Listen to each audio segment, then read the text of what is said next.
এই গরমে কি যে খাই কিচ্ছু খেতে ইচ্ছে করছে না। তাই চলুন আজ বানাই মুসুরির ডাল আর পোস্ত পেঁয়াজ দিয়ে আলু ভাজা। খেতে গরমে দুর্দান্ত লাগে।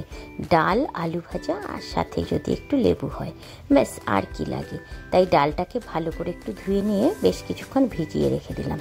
ডাল ভিজিয়ে রেখে দিলে ডাল তারপর আবার ধুয়ে ফেলে দিলে শুনেছি ডালের স্টার্চটা বেরিয়ে যায়, তাতে ডাল খেলে অ্যাসিডিটি কম হয়। তো এইভাবে কিছুক্ষণ ভিজিয়ে রেখে আবারও দুবার ধুয়ে নিয়ে এবার আমি জল ফুটানোর মধ্যে ডালটা ছেড়ে দিলাম, দিয়ে দিলাম 1 চামচ লবণ। এবার ডালটাকে গ্যাস কমিয়ে দিয়ে আস্তে আস্তে সেদ্ধ হতে দেব বেশ কিছুক্ষণ ধরে। ডালটা সেদ্ধ হতে থাক, ততক্ষণে চলুন আলু ভাজাটা কেটে নিই। আলুগুলোকে এখানে আমি ছুলে নিয়েছি। এবার এটাকে মোটামুটি লম্বা করে, খুব ঝিরিঝিরি করব না, আমি লম্বা লম্বা পিস করে কেটে নেব। এই আলু ভাজাটা আমার বাড়িতে সবাই ভীষণ পছন্দ করে, ছেলে, আমার হাজবেন্ড, আমারও ভীষণ ভালো লাগে। আপনারা কি এভাবে আলু ভাজা কখনো বানিয়ে খেয়ে দেখেছেন? একবার অবশ্যই খেয়ে দেখবেন, দেখবেন দুর্দান্ত লাগে। এই ডালের উপরে যে আলতো আলতো নোংরা নোংরা ফেনা পড়েছে, এগুলোকে আস্তে আস্তে তুলে তুলে ফেলে দেব। তারপর আবারও বেশ কিছুটা আমি ফুটনো জল দিয়ে দেবো। ডালের মধ্যে কখনোই আমি কাঁচা জল ব্যবহার করি না, তাহলে ডালের টেস্টটা নষ্ট হয়ে যায়। আমি ডাল সেদ্ধর সময়ও প্রথমে কিছুটা জল ফুটিয়ে নিয়ে তারপর ডালটা ছেড়ে দিই, আবার পরেও সেদ্ধ হয়ে গেলে আমি ফুটনো জলই ব্যবহার করি। দেখুন আলু ভাজাগুলো এইভাবে আমি লম্বা লম্বা ঝিরিঝিরি করে কেটে নিয়েছি, খুব ঝিরি করিনি।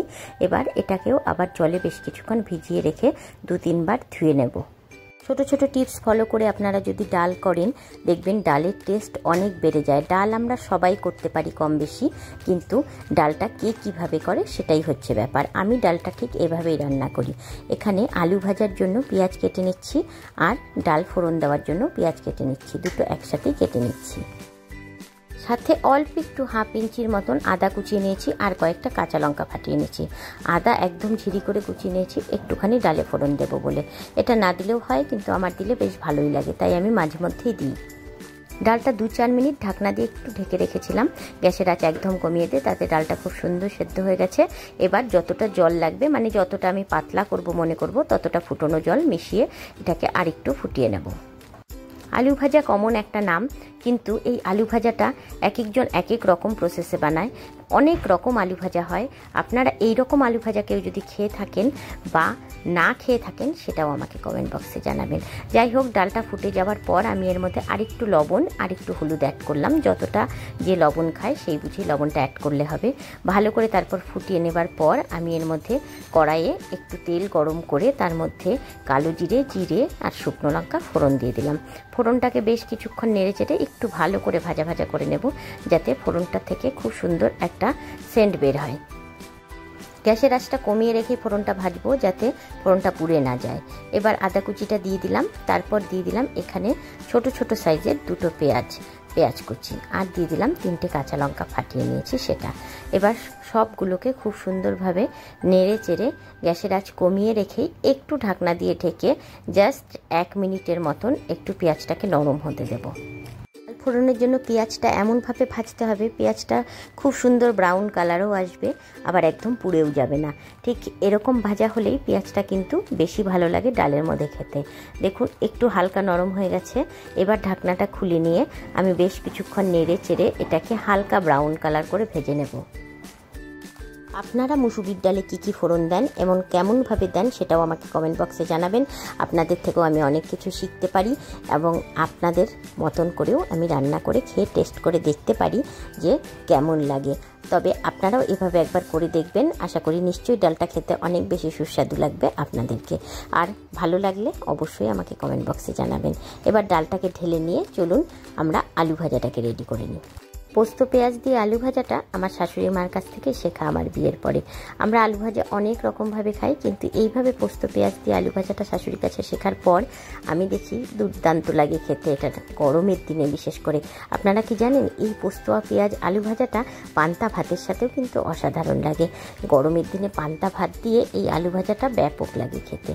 আর আরেকটা টিপস এবার আপনাদের সাথে শেয়ার করি। অবশ্যই যাই রান্না মানে যাই সবজি ডাল মাছের ঝোল যাই ঢালুন না কেন, রান্নার শেষে একবার বাটিটাকে ওই ঝোল ডাল দিয়ে গরম করে সেটা আবার কড়াইয়ে দিয়ে অবশ্যই আবার একবার ফুটিয়ে তারপর সেটাকে ঢালবেন। তাহলে দেখবেন ফ্রিজে রান্না রাখবার প্রয়োজনই পড়বে না। আপনারা এইভাবেই রান্না সকালে করে দুপুর অবধি খেতে পাচ্ছেন।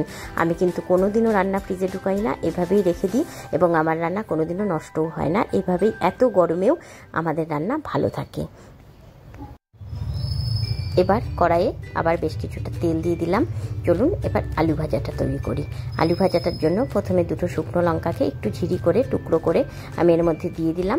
এবার দিয়ে দিলাম এখানে 3টে মিডিয়াম সাইজের পেঁয়াজ কুচি করে নিয়েছি, খুব বেশি ঝিরি করে কুচি করিনি, মোটামুটি একটু কুচি করে নিয়েছি। এবার পেঁয়াজটাকে হালকা করে একটু ভেজে নেব বেশ কিছুক্ষণ, মানে খুব বেশি গাঢ় ব্রাউন কালার করব না, একটু পেঁয়াজের কাঁচা ভাবটা চলে যাওয়া অবধি ভেজে নেব। তারপর যে আলুগুলো কেটে রেখেছি সেই আলুগুলো এর মধ্যে দিয়ে দেব। বেশ কিছুক্ষণ একটু নেড়ে চেড়ে নেব। এর মধ্যে দুটো কাঁচা লঙ্কা দিয়েছি ঝালের জন্য।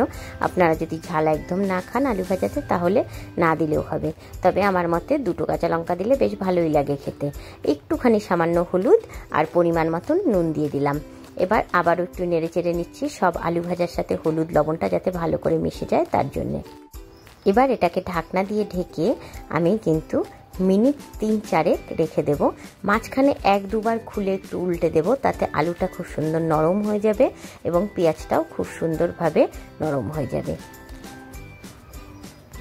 এই আলু ভাজাটাতে হয় কি, পোস্তর একটা মুচমুচে ভাব থাকে আর আলুটা একদম নরম থাকে, যাতে মুখে দিলে দুর্দান্ত একটা ফিলিংস আসে। তাই একবার এই আলু ভাজাটা অবশ্যই ট্রাই করবেন এবং যারা যারা খান এই আলু ভাজাটা সেটাও আমাকে কমেন্ট বক্সে জানাবেন। আর আমার এই আলু ভাজাটা খেয়ে আপনাদের ভালো লাগলে অবশ্যই কিন্তু একটা লাইক দেবেন, আর আমার চ্যানেলে এসে নতুন হয়ে থাকলে আমার চ্যানেলটিকে সাবস্ক্রাইব করবেন। দেখুন খুব সুন্দরভাবে আলু ভাজাটা কিন্তু নরম হয়ে গেছে। আমি মাঝখানে 2 বার ঢাকনা খুলে একটু নেড়ে দিয়েছিলাম। এবার এই আলু ভাজাটাকে বেশ কিছুক্ষণ এইভাবেই কম আঁচে আস্তে আস্তে নাড়ব। তারপর আমি এটার মধ্যে পোস্তদানা ছিটিয়ে দিচ্ছি। যখন দেখবো আলু ভাজাটা প্রায় হয়ে আসছে তখনই এই পোস্তদানাটা দিয়ে জাস্ট 2 মিনিট আর নেড়ে নেব, তাহলে পোস্তটা একদম মুচমুচে হয়ে যাবে আর আলু ভাজার এই নরম নরম ভাবটা থাকবে। আর এটা গরম গরম ভাত দিয়ে ডাল দিয়ে দুর্দান্ত লাগবে বন্ধুরা। তবে ওই যে বললাম পান্তা ভাতের সাথেও একবার ট্রাই করতে পারেন, দুর্দান্ত লাগবে যারা পান্তা ভাত খেতে ভালোবাসেন। আর এই গরমে পান্তা ভাত খাওয়াও ভীষণ উপকারী। তো বন্ধুরা কেমন লাগলো ভিডিওটা অবশ্যই জানাবে কমেন্ট বক্সে, তোমাদের জানার জন্য অপেক্ষায় রইলাম। টাটা, ভালো থাকবে, সুস্থ থাকবে। আর ওই যে বললাম লাইক শেয়ার আর সাবস্ক্রাইব করতে কিন্তু একদম ভুলো না, কেমন?